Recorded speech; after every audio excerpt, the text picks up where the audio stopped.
We believe in a personal God that demonstrates his character, his nature, and his deity in the pre-existence and the existence of the world.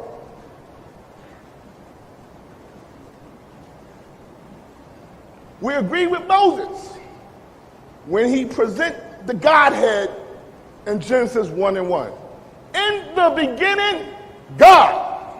Moses presents God as Elohim.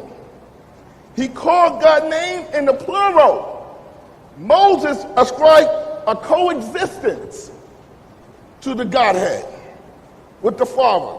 In Genesis 1, his name is not in the singular, but his name is in the plural. P-L-U.